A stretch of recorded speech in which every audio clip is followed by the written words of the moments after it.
एक situation imagine करते हैं। दो दुश्मन देशों के लीडर्स एक लंबे नेगोशिएटिंग टेबल के दोनों सिरों पर बैठे हैं। सीज फायर पर अग्रीमेंट तो हो गया है, लेकिन प्रॉब्लम यह है, कोई भी पहले साइन नहीं करना चाहता। अब यूनाइटेड नेशंस के सेक्रेटरी जनरल एक शानदार आइडिया लेकर आते हैं। टेबल के ठीक बीच में एक लाइट बल्ब रखा जाता है, शुरुआत में बंद। प्लान ये है, जैसे ही बल्ब ऑन होगा, उससे निकली लाइट दोनों प्रेसिडेंट्स तक एक ही समय में पहुंचेगी, क्योंकि दोनों बल्ब से बराबर दूरी पर बैठे हैं। दोनों लीडर्स अग्री करते हैं, जैसे ही मुझे लाइट दिखेगी मैं साइन कर दूंगा। बल्ब ऑन किया जाता है। लाइट दोनों तक साइमल्टेनियसली पहुंचती है। दोनों एक साथ साइन करते हैं। Mission successful. दोनों साइड्स खुश। Peace achieved. अब सेक्रेटरी जनरल इस सक्सेस से उत्साहित होकर एक और कॉन्फ्लिक्ट सुलझाने निकल पड़ते हैं। इस बार भी दो देशों के प्रेसिडेंट्स पीस अग्रीमेंट तक पहुंच चुके हैं, लेकिन एक फर्क है। ये नेगोशिएशन किसी बिल्डिंग में नहीं, बल्कि एक ट्रेन के अंदर हो रही है, और ट्रेन कांस्टेंट वेलोसिटी से चल रही है। टेबल के एक सिरे पर फॉरवर्ड लैंड का प्रेसिडेंट बैठा है, ट्रेन की डायरेक्शन की तरफ मुंह करके। दूसरे सिरे पर बैकवर्ड लैंड का प्रेसिडेंट है, ट्रेन की डायरेक्शन के ऑपोजिट मुंह करके। सेक्रेटरी जनरल को यह फर्क ज्यादा इंपॉर्टेंट नहीं लगता। आखिरकार फिजिक्स का एक वेल नोन प्रिंसिपल कहता है, जब तक मोशन कांस्टेंट है, लॉज ऑफ फिजिक्स बिल्कुल सेम रहते हैं। तो सेरेमनी ठीक वैसे ही अरेंज की जाती है। लाइट बल्ब फिर से टेबल के बीच में रखा जाता है। बल्ब ऑन होता है। दोनों प्रेसिडेंट्स लाइट देखते ही साइन कर देते हैं। Agreement signed. Advisers celebrate. Peace again. अब तक सब कुछ बिल्कुल नॉर्मल लगता है, लेकिन यहीं से आइंस्टाइन की स्पेशल रिलेटिविटी एक बेहद अनसेटलिंग सवाल पूछती है। क्या लाइट सच में दोनों प्रेसिडेंट्स तक एक ही समय में पहुंची थी? और यही सवाल टाइम की हमारी पूरी कॉमन सेंस वाली समझ को हिला देने वाला है। उसी समय एक बुरी खबर आती है। प्लेटफॉर्म पर खड़े लोगों, जो चलती हुई ट्रेन के बाहर साइनिंग सेरेमनी देख रहे थे, उनके बीच फिर से लड़ाई शुरू हो गई है। कारण और भी ज्यादा चौंकाने वाला है। फॉरवर्ड लैंड के लोग आरोप लगा रहे हैं कि उन्हें धोखा दिया गया, क्योंकि उनके प्रेसिडेंट ने पहले साइन किया, जबकि बैकवर्ड लैंड के प्रेसिडेंट ने बाद में। अब कंफ्यूजन देखिए। ट्रेन के अंदर मौजूद हर इंसान, दोनों देशों के लोग, सब इस बात पर सहमत हैं कि अग्रीमेंट एक ही समय पर साइन हुआ था। तो फिर बाहर प्लेटफॉर्म पर खड़े ऑब्जर्वर्स कुछ और ही क्यों देख रहे हैं? सच क्या है? अब जरा प्लेटफॉर्म पर खड़े ऑब्जर्वर के पर्सपेक्टिव से सोचते हैं। शुरुआत में ट्रेन के अंदर रखा बल्ब बंद है। फिर एक खास मोमेंट पर बल्ब जलता है और उससे लाइट दोनों प्रेसिडेंट्स की तरफ तेजी से फैलती है। लेकिन प्लेटफॉर्म से देखने पर एक अहम फर्क नजर आता है। फॉरवर्ड लैंड का प्रेसिडेंट ट्रेन की डायरेक्शन में बैठा है, यानी वो लाइट की तरफ बढ़ रहा है। बैकवर्ड लैंड का प्रेसिडेंट ट्रेन की ऑपोजिट डायरेक्शन में है, यानी वो लाइट से दूर जा रहा है। प्लेटफॉर्म ऑब्जर्वर्स के हिसाब से लाइट को फॉरवर्ड लैंड के प्रेसिडेंट तक पहुंचने के लिए कम दूरी तय करनी पड़ती है, क्योंकि वो खुद लाइट की ओर मूव कर रहा है। वहीं लाइट को बैकवर्ड लैंड के प्रेसिडेंट तक पहुंचने के लिए ज्यादा दूरी तय करनी पड़ती है, क्योंकि वो लाइट से दूर हट रहा है। यहां एक बहुत जरूरी बात समझनी होगी। ये स्पीड की बात नहीं है। लाइट की स्पीड दोनों की तरफ एग्जैक्टली सेम है, जैसा कि स्पेशल रिलेटिविटी कहती है। फर्क सिर्फ डिस्टेंस का है।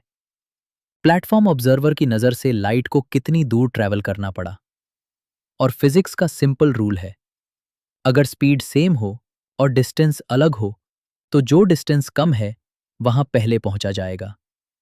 इसीलिए प्लेटफॉर्म पर खड़े ऑब्जर्वर्स के लिए लाइट पहले फॉरवर्ड लैंड के प्रेसिडेंट तक पहुंचती है, और इसीलिए फॉरवर्ड लैंड के लोग कहते हैं, हमारे प्रेसिडेंट ने पहले साइन किया, हमें धोखा दिया गया। अब पंचलाइन समझिए। ट्रेन के अंदर बैठे ऑब्जर्वर्स के लिए साइनिंग साइमल्टेनियस थी। प्लेटफॉर्म के बाहर खड़े ऑब्जर्वर्स के लिए साइनिंग साइमल्टेनियस नहीं थी। दोनों पर्सपेक्टिव्स अपनी अपनी जगह पूरी तरह सही हैं। यही है वो जगह जहां आइंस्टाइन हमें मजबूर करते हैं एक चौंकाने वाली सच्चाई स्वीकार करने के लिए साइमल्टेनिटी भी रिलेटिव होती है। एक ही समय पर होना हर ऑब्जर्वर के लिए एक जैसा नहीं होता। टाइम अब एक यूनिवर्सल क्लॉक की तरह काम नहीं करता, और यहीं पर स्पेशल रिलेटिविटी हमारी रोजमर्रा की टाइम की समझ को पूरी तरह तोड़ देती है। शांति से, बिना शोर के, लेकिन पूरी सर्टेनिटी के साथ। जब न्यूज़ चैनल रिपोर्ट ब्रॉडकास्ट करता है, तो सेक्रेटरी जनरल, दोनों प्रेसिडेंट्स और उनके सारे एडवाइजर्स हैरान रह जाते हैं। सब एक ही बात पर जोर देते हैं। लाइट बल्ब पूरी तरह फर्मली फिक्स्ड था, बिल्कुल टेबल के मिड पॉइंट पर। दोनों प्रेसिडेंट्स उससे बराबर दूरी पर बैठे थे, इसलिए उनके हिसाब से कोई शक की गुंजाइश ही नहीं है। लाइट ने दोनों तक एक ही दूरी तय की। लेफ्ट और राइट, दोनों दिशाओं में लाइट की स्पीड सेम थी, और इसी वजह से उन्होंने देखा भी यही कि लाइट साइमल्टेनियसली दोनों प्रेसिडेंट्स तक पहुंची। तो फिर सवाल उठता है, सही कौन है? ट्रेन के अंदर वाले या प्लेटफॉर्म के बाहर वाले? यहां सबसे दिलचस्प बात यह है कि दोनों की ऑब्जर्वेशंस फ्लॉलेस हैं। दोनों की एक्सप्लेनेशंस पूरी तरह लॉजिकल और सॉलिड है, और जवाब भी उतना ही चौंकाने वाला है। दोनों सही हैं, बिल्कुल वैसे ही जैसे व्योम और निमेश दोनों अपने अपने पर्सपेक्टिव से सही थे। ट्रेन पर मौजूद ऑब्जर्वर्स और प्लेटफॉर्म पर खड़े ऑब्जर्वर्स, दोनों की सच्चाई को बराबर का हक है। बस एक सटल प्रॉब्लम है, ये दोनों सच्चाइयां आपस में टकराती हुई लगती हैं। और अब सवाल सिर्फ फिजिक्स का नहीं रह जाता, एक बड़ा पॉलिटिकल इशू सामने आ जाता है। क्या प्रेसिडेंट्स ने अग्रीमेंट एक ही समय पर साइन किया था? अब हम जो कुछ भी देख चुके हैं, उससे एक अनअवॉइडेबल कंक्लूजन निकलता है। ट्रेन वालों के अनुसार हाँ, साइनिंग साइमल्टेनियस थी। प्लेटफॉर्म वालों के अनुसार नहीं, साइनिंग साइमल्टेनियस नहीं थी। दूसरे शब्दों में, जो घटनाएं कुछ ऑब्जर्वर्स के लिए एक ही समय पर होती हैं, वही घटनाएं दूसरे ऑब्जर्वर्स के लिए एक साथ नहीं होती, अगर दोनों ग्रुप्स एक दूसरे के मुकाबले मोशन में हों। यही है आइंस्टाइन की स्पेशल रिलेटिविटी का सबसे शॉकिंग लेकिन अनअवॉइडेबल लेसन। साइमल्टेनिटी एब्सोल्यूट नहीं है। एक ही समय हर किसी के लिए एक जैसा नहीं होता। टाइम अब एक यूनिवर्सल रेफरी नहीं रहा, वो ऑब्जर्वर पर डिपेंड करता है। और इसी एक इंसाइट ने हमारी टाइम की सदियों पुरानी कॉमन सेंस वाली धारणा को हमेशा के लिए बदल दिया। ये निष्कर्ष सचमुच चौंका देने वाला है। असल में ये रियलिटी की प्रकृति पर मिली सबसे गहरी समझों में से एक है। बिना किसी हेवी मैथमेटिक्स के, बिना किसी घुमावदार लॉजिक के, टाइम की ये पूरी तरह अनएक्सपेक्टेड प्रॉपर्टी सीधे सीधे स्पीड ऑफ लाइट के कांस्टेंट होने से निकलती है, जैसा कि इस सिनारियो ने दिखाया। अब जरा ध्यान दे, अगर लाइट की स्पीड कांस्टेंट न होती और वो हमारी इंट्यूशन के हिसाब से बॉल्स और स्नोबॉल्स की तरह बिहेव करती, तो प्लेटफॉर्म पर खड़े ऑब्जर्वर्स ट्रेन वालों से पूरी तरह अग्री करते। प्लेटफॉर्म ऑब्जर्वर तब भी कहता कि लाइट को बैकवर्ड लैंड के प्रेसिडेंट तक पहुंचने में ज्यादा डिस्टेंस तय करनी पड़ी। लेकिन कॉमन इंट्यूशन ये भी कहती कि बैकवर्ड लैंड की ओर जाती लाइट ट्रेन से किक पाकर ज्यादा तेज हो जाती। फॉरवर्ड लैंड की ओर जाती लाइट ट्रेन की मोशन से ड्रैग होकर धीमी हो जाती। इन इफेक्ट्स को जोड़ने पर प्लेटफॉर्म ऑब्जर्वर्स भी यही देखते कि लाइट दोनों प्रेसिडेंट्स तक एक ही समय पर पहुंची। लेकिन असल दुनिया ऐसी नहीं है। लाइट न तेज होती है न धीमी। उसे न किक दी जा सकती है न ड्रैग करके स्लो किया जा सकता है। इसलिए प्लेटफॉर्म ऑब्जर्वर्स पूरी तरह जस्टिफाइड हैं ये कहने में कि लाइट पहले फॉरवर्ड लैंड के प्रेसिडेंट तक पहुंची। यही से एक बहुत बड़ा सैक्रिफाइस करना पड़ता है। स्पीड ऑफ लाइट का कांस्टेंट होना हमसे ये मांग करता है कि हम एक सदियों पुरानी धारणा छोड़ दें कि साइमल्टेनिटी एक यूनिवर्सल कॉन्सेप्ट है जिस पर हर कोई, चाहे वो कहीं भी हो और कैसे भी मूव कर रहा हो, सहमत होगा। वो यूनिवर्सल क्लॉक जो सपोजिडली अर्थ पर, मार्स पर, जुपिटर पर, एंड्रोमेडा गैलेक्सी में और ब्रह्मांड के हर कोने में एक जैसी सेकंड्स गिनती हो, ऐसी कोई घड़ी मौजूद नहीं है। इसके उलट रिलेटिव मोशन में मौजूद ऑब्जर्वर्स इस बात पर सहमत नहीं होंगे कि कौन सी घटनाएं एक ही समय पर हुईं। एक बार फिर ये कंक्लूजन हमें अजीब इसलिए लगता है क्योंकि रोजमर्रा की स्पीड्स पर ये इफेक्ट्स बेहद छोटे होते हैं। अगर नेगोशिएटिंग टेबल 100 फीट लंबी हो और ट्रेन सिर्फ 20 किलोमीटर पर आवर से चल रही हो, तो प्लेटफॉर्म ऑब्जर्वर्स के हिसाब से लाइट फॉरवर्ड के प्रेसिडेंट तक लगभग 1 अरबवे के भी 10 लाखवें हिस्से से पहले पहुंचती। ये फर्क रियल है, लेकिन इतना छोटा कि ह्यूमन सेंसेस इसे सीधे महसूस नहीं कर सकते। लेकिन अगर ट्रेन की स्पीड बहुत ज्यादा हो जाए, मान लीजिए 100 करोड़ किलोमीटर पर आवर, तो प्लेटफॉर्म ऑब्जर्वर की नज़र से लाइट को बैकवर्ड लैंड के प्रेसिडेंट तक पहुंचने में फॉरवर्ड लैंड की तुलना में लगभग 20 गुना ज्यादा समय लगेगा।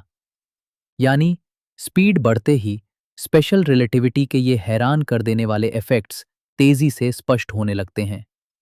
और यही हमें दिखाता है कि एल्बर्ट आइंस्टाइन की खोज कोई फिलोसॉफिकल ट्रिक नहीं थी, बल्कि उस यूनिवर्स की सच्ची तस्वीर थी जिसमें हम सचमुच रहते हैं। टाइम की कोई एब्स्ट्रैक्ट दार्शनिक डेफिनेशन देना काफी मुश्किल काम है। अक्सर ऐसा होता है कि टाइम को डिफाइन करने की कोशिश में हम उसी शब्द टाइम का इस्तेमाल कर बैठते हैं, या फिर भाषा को इतना घुमा देते हैं कि बात और उलझ जाती है। इस रास्ते पर जाने के बजाय एक प्रेग्मैटिक प्रैक्टिकल तरीका अपनाना ज्यादा बेहतर है। हम ये कह सकते हैं, टाइम वही है जो क्लॉक्स मापती हैं। अब आप कह सकते हैं, ठीक है, लेकिन क्लॉक क्या होती है? इसे बहुत फॉर्मल बनाने की जरूरत नहीं। हम ढीले ढाले तौर पर क्लॉक को ऐसा डिवाइस मान सकते हैं जो perfectly regular cycles of motion करता हो। यानी कोई मोशन जो बार बार बिल्कुल एक जैसे तरीके से दोहराई जाए। और फिर टाइम मापने का तरीका यह है कि हम गिने हमारी क्लॉक ने कितने साइकिल्स पूरे किए। इस डेफिनेशन में हमारी रोजमर्रा की क्लॉक, जैसे रिस्ट वॉच, पूरी तरह फिट बैठती है। रिस्ट वॉच में सुइयां यानी हैंड्स एक रेगुलर रिपीटिंग मोशन में घूमते हैं, और हम टाइम इसी से मापते हैं कि दो इवेंट्स के बीच ये हैंड्स कितने पूरे चक्कर या उनके कितने हिस्से तय करते हैं। यानी जब हम कहते हैं इतना समय बीत गया, तो असल में हम कह रहे होते हैं क्लॉक ने इतने साइकिल्स पूरे कर लिए। इस सिंपल प्रैक्टिकल डेफिनेशन से हम टाइम को किसी मिस्टीरियस चीज की तरह नहीं, बल्कि एक मेजरेबल फिजिकल क्वांटिटी की तरह देख पाते हैं। और यही नजरिया आगे चलकर हमें समझने में मदद करता है कि आइंस्टाइन की रिलेटिविटी में टाइम के साथ असल में क्या होता है। बेशक perfectly regular cycles of motion कहने में टाइम की धारणा छुपी हुई है, क्योंकि रेगुलर होने का मतलब ही है कि हर साइकिल के लिए बराबर समय बीत रहा है। प्रैक्टिकल दुनिया में हम इस प्रॉब्लम को एक आसान तरीके से हैंडल करते हैं। हम क्लॉक्स को ऐसे सिंपल फिजिकल सिस्टम से बनाते हैं जिनके बारे में हमें भरोसा होता है कि वे बार बार बिल्कुल एक जैसे तरीके से बिना बदले साइकिल करते रहेंगे। यानी एक साइकिल और अगले साइकिल के बीच कोई फंडामेंटल फर्क नहीं आएगा। इसके क्लासिक एग्जाम्पल्स हैं ग्रैंडफादर क्लॉक्स, जिनमें पेंडुलम आगे पीछे बराबर रिदम में झूलता है। एटॉमिक क्लॉक्स, जो एटम्स के अंदर होने वाली बेहद रेगुलर एटॉमिक प्रोसेसेस पर आधारित होते हैं। ये सब सिस्टम्स हमें टाइम मापने का एक भरोसेमंद तरीका देते हैं। अब हमारा असली लक्ष्य क्या है? हम ये समझना चाहते हैं कि मोशन टाइम के बहाव को कैसे प्रभावित करती है। और क्योंकि हमने टाइम को क्लॉक्स के जरिए डिफाइन किया है, इसलिए सवाल को हम ऐसे भी कह सकते हैं, मोशन क्लॉक्स की टिकिंग को कैसे प्रभावित करती है। यहां एक बहुत जरूरी बात शुरू में ही साफ कर देनी चाहिए। हम ये नहीं पूछ रहे कि किसी पर्टिकुलर क्लॉक के मैकेनिकल पार्ट्स हिलने डुलने पर कैसे रिएक्ट करते हैं, या बम्पी मोशन में क्लॉक क्यों बिगड़ सकती है। नहीं, हम ऐसी किसी मोशन की बात ही नहीं कर रहे जिसमें शेकिंग या जॉस्लिंग हो। असल में हम सिर्फ और सिर्फ सबसे सिंपल और सेरीन मोशन को देख रहे हैं, absolutely constant velocity motion.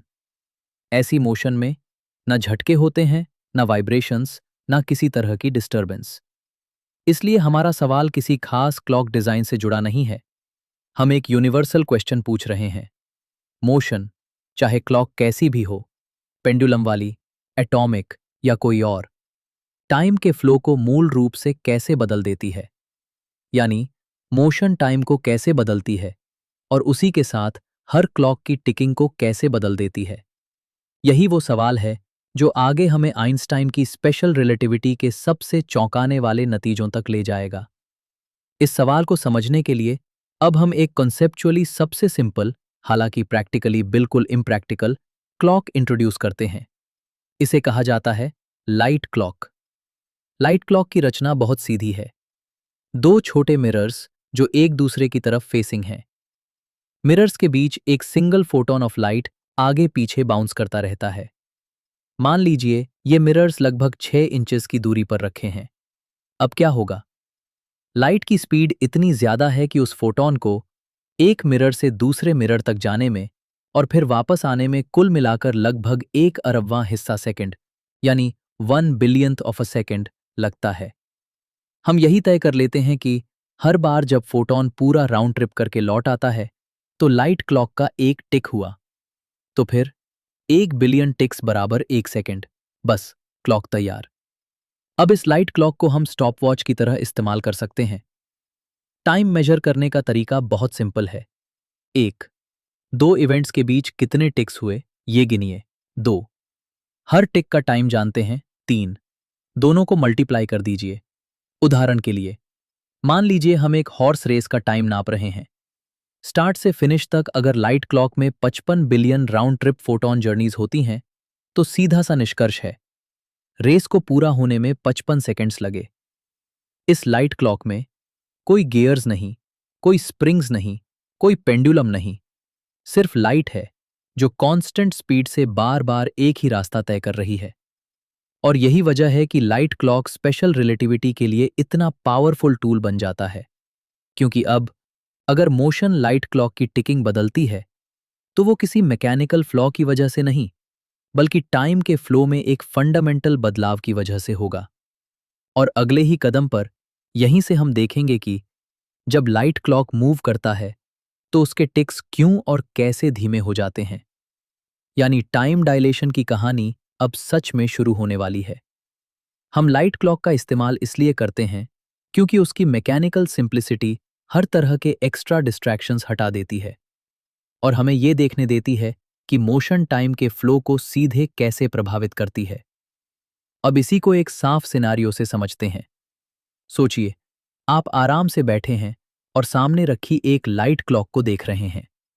Photon mirrors के बीच आगे पीछे बाउंस कर रहा है और क्लॉक बराबर रेट से टिक टिक टिक कर रही है। अब अचानक एक दूसरी लाइट क्लॉक उसी टेबल पर आपके सामने से कांस्टेंट वेलोसिटी से फिसलती हुई निकल जाती है। कोई झटका नहीं, कोई वाइब्रेशन नहीं, बस स्मूथ स्टेडी मोशन। अब यहां सवाल उठता है, क्या चलती हुई लाइट क्लॉक उसी रेट से टिक करेगी जैसे रुकी हुई लाइट क्लॉक कर रही है? पहली नजर में आपका कॉमन सेंस शायद कहे, क्यों नहीं, मोशन तो कांस्टेंट है, कोई फोर्स नहीं लग रही, तो टिकिंग में क्या फर्क पड़ेगा? और क्लासिकल फिजिक्स के हैदाब से यही जवाब होता। लेकिन स्पेशल रिलेटिविटी हमें यहां रुकने नहीं देती, क्योंकि अब टिकिंग का मतलब है फोटॉन को एक राउंड ट्रिप पूरा करने में कितना टाइम लग रहा है। और जब क्लॉक चल रही होती है तो प्लेटफॉर्म से देखने वाले ऑब्जर्वर के लिए फोटॉन का रास्ता सीधा ऊपर नीचे नहीं रहता, वो तिरछा डायगोनल हो जाता है। यानी फोटॉन को अब ज्यादा डिस्टेंस तय करनी पड़ती है, लेकिन लाइट की स्पीड बदल नहीं सकती। और अगर स्पीड सेम है और डिस्टेंस बढ़ गई है तो टाइम बढ़ेगा। यहीं से अगला बड़ा नतीजा निकलता है। चलती हुई क्लॉक धीरे टिक करती है, ना इसलिए कि क्लॉक खराब है, ना इसलिए कि फोटॉन थक गया, बल्कि इसलिए कि टाइम खुद स्लो हो गया है। यही है स्पेशल रिलेटिविटी का सबसे फेमस और सबसे mind bending result, time dilation. और लाइट क्लॉक की सिंप्लिसिटी की वजह से हम इसे बिल्कुल साफ स्टेप बाय स्टेप देख और समझ सकते हैं। अगले ही कदम पर हम ज्योमेट्री के जरिए इस स्लो डाउन को प्रिसाइसली क्वांटिफाई करेंगे और तब आइंस्टाइन की प्रिडिक्शन नंबर्स में सामने आ जाएगी। अब इस सवाल का जवाब स्टेप बाय स्टेप और बिल्कुल साफ तरीके से देखते हैं। हम अपनी नज़र से उस फोटॉन के रास्ते को देखते हैं जो चलती हुई लाइट क्लॉक के अंदर एक टिक पैदा करता है। सोचिए, फोटॉन चलती हुई क्लॉक के निचले मिरर से निकलता है और उसे ऊपर वाले मिरर तक पहुंचना है। लेकिन हमारी पर्सपेक्टिव से क्लॉक मूव कर रही है। इसका सीधा मतलब यह है, फोटॉन अब सीधा ऊपर नहीं जा सकता। अगर वो ऐसा करे तो ऊपर वाला मिरर उसकी जगह पर रहेगा ही नहीं। क्लॉक आगे बढ़ चुकी होगी और फोटॉन उसे मिस कर देगा और स्पेस में निकल जाएगा। लेकिन ऐसा होता नहीं। क्यों? क्योंकि चलती हुई क्लॉक को भी पूरा हक है ये कहने का कि मैं स्टेशनरी हूं, बाकी सब मूव कर रहा है। इसलिए फोटॉन जरूर ऊपर वाले मिरर से टकराता है। और इसका मतलब है फोटॉन को तिरछे डायगोनल रास्ते से जाना पड़ता है। फोटॉन ऊपर वाले मिरर से बाउंस करता है और फिर नीचे वाले मिरर की ओर एक और डायगोनल रास्ते से लौटता है। इस तरह फोटॉन ने दो डायगोनल पाथ्स तय किए और क्लॉक ने एक टिक पूरा किया। अब यहां सबसे जरूरी ऑब्जर्वेशन आती है। ये डबल डायगोनल पाथ उस सीधे अप एंड डाउन पाथ से ज्यादा लंबा है जो स्टेशनरी लाइट क्लॉक का फोटॉन तय करता है। क्यों? क्योंकि चलती हुई क्लॉक के फोटॉन को ऊपर नीचे डिस्टेंस भी तय करनी है और साथ साथ साइडवेज भी चलना है हमारी पर्सपेक्टिव से, यानी टोटल डिस्टेंस बढ़ गई। अब याद रखिए, स्पीड ऑफ लाइट कांस्टेंट है। चलती हुई क्लॉक का फोटॉन और स्टेशनरी क्लॉक का फोटॉन दोनों एग्जैक्टली सेम स्पीड से चलते हैं। तो अब सिचुएशन साफ है, स्पीड बराबर सेम डिस्टेंस बराबर ज्यादा। तो फिजिक्स का सीधा नियम है, टाइम ज्यादा लगेगा। इसका मतलब चलती हुई लाइट क्लॉक का फोटॉन एक टिक पूरा करने में ज्यादा टाइम लेता है और इसलिए चलती हुई क्लॉक धीरे टिक करती है। अब आखिरी और सबसे इंपॉर्टेंट कदम, हम पहले ही तय कर चुके हैं कि टिक्स की गिनती बराबर बीता हुआ टाइम। तो अगर क्लॉक के टिक्स स्लो हो गए तो इसका सीधा अर्थ है उस क्लॉक के लिए टाइम इटसेल्फ स्लो हो गया। ना कोई मैकेनिकल खराबी, ना कोई वाइब्रेशन, ना कोई फोर्स, सिर्फ स्मूथ कांस्टेंट मोशन। और फिर भी टाइम डायलेट हो गया। यही है टाइम डायलेशन, स्पेशल रिलेटिविटी का सबसे फेमस और सबसे माइंड बेंडिंग नतीजा। और ये पूरा निष्कर्ष किसी भारी मैथमेटिक्स से नहीं, बल्कि एक सिंपल ज्योमेट्रिक आर्ग्यूमेंट से निकलता है। बस फोटॉन का रास्ता देखिए और रियलिटी अपने आप खुलने लगती है। यहां अक्सर एक नेचुरल सवाल उठता है, क्या ये स्लो डाउन सिर्फ लाइट क्लॉक की कोई खास प्रॉपर्टी है? क्या ग्रैंडफादर क्लॉक्स या हैंड वॉचेस भी स्लो होंगी? जवाब है बिल्कुल, और बिना किसी शक के हाँ। और ये बात सीधे प्रिंसिपल ऑफ रिलेटिविटी से निकलती है।